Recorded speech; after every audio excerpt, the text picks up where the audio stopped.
English. It's easy to smile now.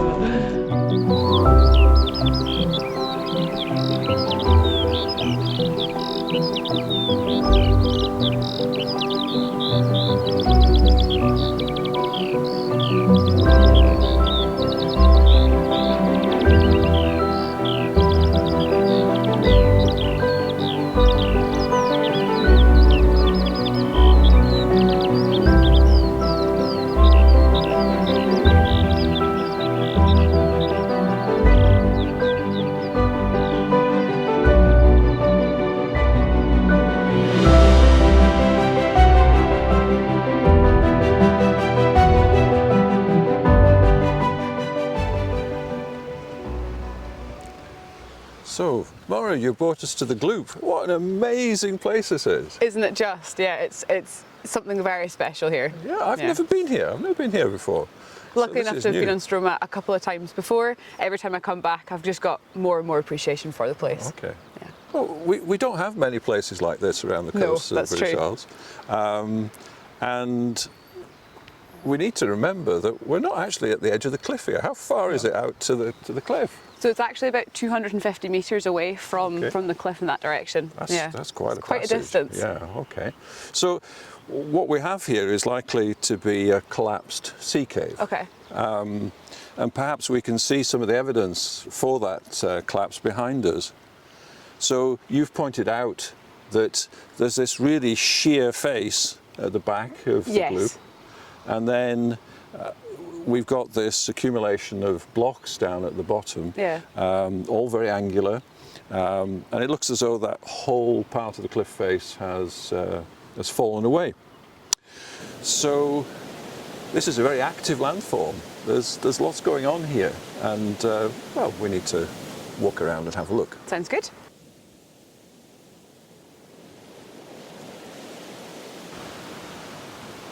So Adrian, I wanted to show you this. Looks like a really interesting feature behind us here. It looks like we've had some form of collapse. Can you tell us a bit about it?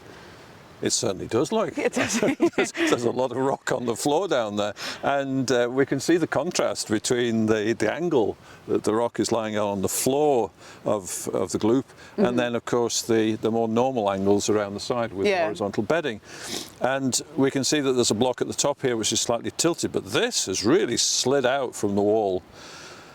I wonder what the wave conditions are. Yeah, I was going to ask. It's we've got to have an awful lot of water coming through that chasm, and probably that water has to be at really quite high pressure because you've got to force it through a very narrow space. Right. Okay. So it's going to burst through there, and so it's not surprising that part of the cliff might fail under those conditions. They must be extremely severe. Yeah, absolutely. Gosh, what a feature. Yeah.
So, Mara, Gloup is a word which is used for many of this kind of features. Do you know where the word comes from? So there's actually the Norse word of glupa, and maybe completely butchering that pronunciation, and from that we get the Gloup behind us. Well, we've got here the connection between the Gloup and the sea. So we've got this super chasm which is going out to the cliffs. And we can see something about the processes which have allowed the rock to be quarried at this particular site. Because we've got the horizontal bedding planes, Yeah. and then we've got these vertical fractures. And the vertical fractures are quite closely spaced at this particular point. Maybe there's a fault coming through here. Okay. The rock's got smashed up. And that's the way that the sea is exploiting the rock and forming this fracture cave. Wow. Yeah. And we can see there's a remarkable amount of light coming through, even though we are, as we said, about 250 metres away from the cliff edge itself. So that means that the cave must be really quite a tall feature Yeah. all the way. Yeah. All the way. Yeah.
Yeah, it's amazing. Come on, that's this. Stuff. It is nice just seeing the wee nesting birds tucked in, isn't it? Yeah, it's a real privilege at this time of year. Oh, so this is interesting. We're coming into the back of a geo here. Oh, yeah, that's a bit, Bit far of a down. drop. Bit of a drop. So this is a bit like in the Gloup, but we're looking at one of these fracture zones. The waves are coming in here. They've cut this big chasm. But let's see what we. Have an explorer? Yeah. Excellent, sounds good. So something I've noticed as we've been walking around is there's lots of little rock fragments kind of darted about. Oh, there's one here. Oh yes, You know, okay. things like this. What can you tell us about this? Well, how high do you reckon we are above the sea just here? About 30 metres or so? Right, okay, so 100 feet in old money. Yeah. So these are clearly very sharp and angular, and these have been thrown up by spray. They've been thrown up by waves blasting into the air and picking these up and dropping them on the top of the cliff. Up the 30 metres, wow. Yeah, That's impressive. It's quite impressive. Yeah. Well, what have we got here then? It looks like we might have a little Gloup. A tiny one in comparison to the one from earlier. Oh wow. Look at this. Gosh, that's deep. That is very deep and dark. Oh yeah. And it's the same chasm, it's the same very closely fault-guided, fracture-guided gap. But of course, Absolutely. the waves are coming in through here in the storms. Yeah, huge. And- Again, must be huge pressure from those from that water. Huge amount of energy. Yeah.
I've taken you to the north end of the island, and behind us you can see a very well-known piece of water called the Swelkie.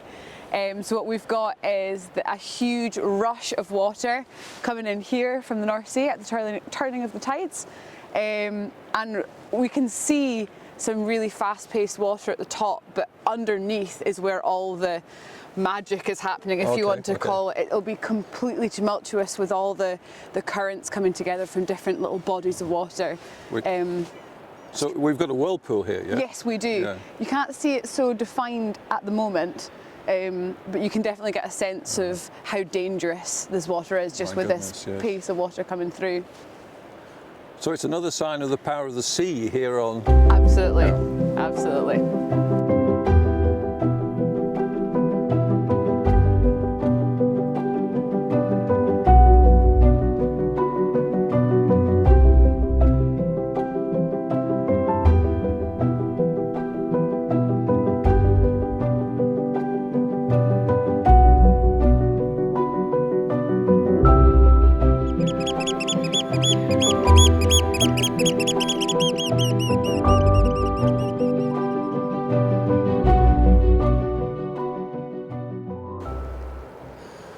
So we've got this really amazing rock shelf here, and we don't see any rock debris.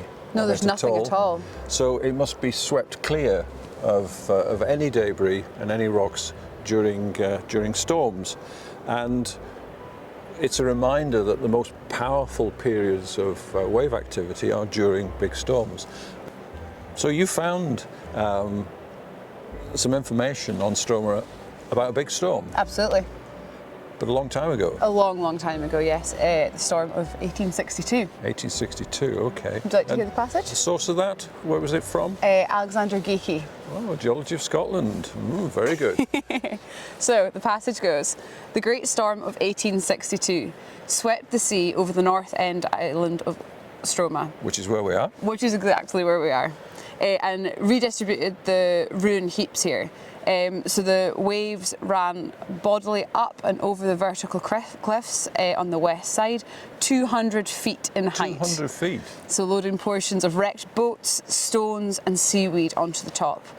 So they rushed in torrents across the island, tearing up the ground and rocks in their course towards the old mill at Netherton on the opposite side. Wow. Now that's important because 200 feet, those are really, really big waves. That's bigger than anything that we saw over on the coast. Far bigger. So it'd be great if we could actually find some evidence of that event. Fingers crossed. Let's try.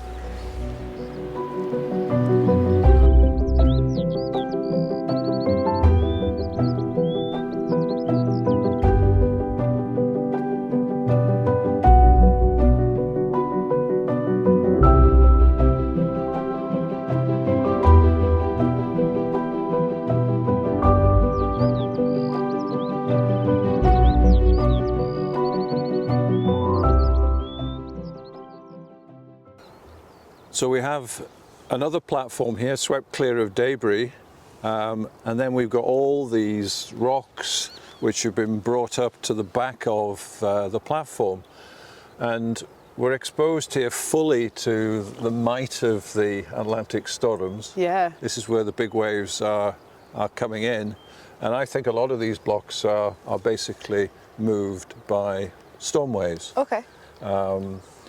And there's a detail that I'd like to show you that might just tie this into the big storm of 1862. Sure. So here we have a set of blocks which have very likely been moved by storm waves. This big boy here probably has a weight of about 4 metric tons, just looking at the size of it. Wow. So that takes a bit of lift and move. And you notice that these flat boulders here, they're all stacked up like bricks. Yeah, they're kind of going in one direction. Absolutely, and that's typical of fast water movement, and it basically tells us that the storm wave water is moving in this direction. Ah, okay. But then you've got, of course, the question of what storm was it? When did it happen? I mean, the first thing I notice when I see it is there's a huge amount of lichen that has grown on these rocks. Yeah, I agree. I think that's important because although the lichen grows fairly rapidly, to have such a dense cover probably takes more than a century. So Wow. you might have put your finger on some evidence that suggests that this was actually the 1862 storm that shifted these blocks. Fantastic. And that would actually make sense because, you know, we're at the limit of these big blocks here. This is as high as they've come. So if 1862 really was a big storm in historic terms, then that would explain this limit today. So that's kind of neat. That's quite exciting.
Well, here we are on Stroma on a lovely fine day, and I'm sitting next to William Simpson, who owns the island and does so much really to help people who visit. And William, it is a fine day today, but I can well imagine it's not always like that. It's not always like that at all, no.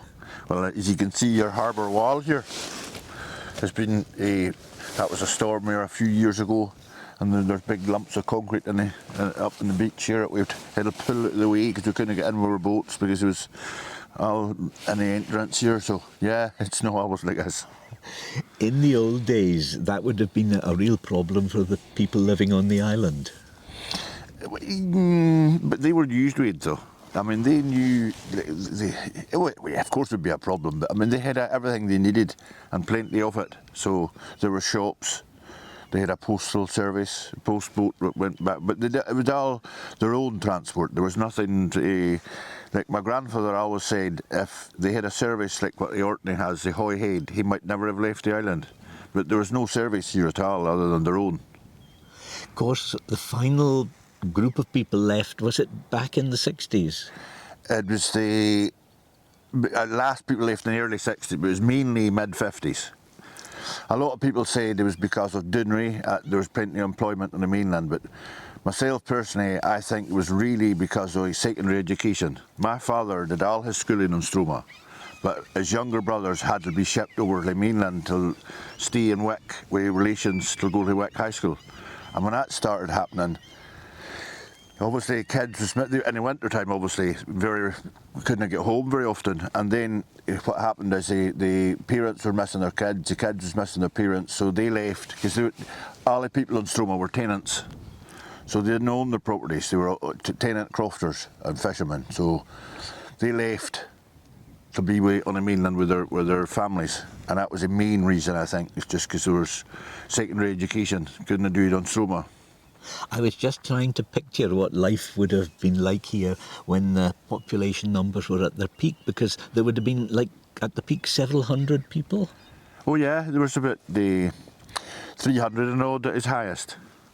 So, but again, what I'm saying is that when the people left, the young families left, which left the old people, which didn't have young families to help them with harvest and such likes.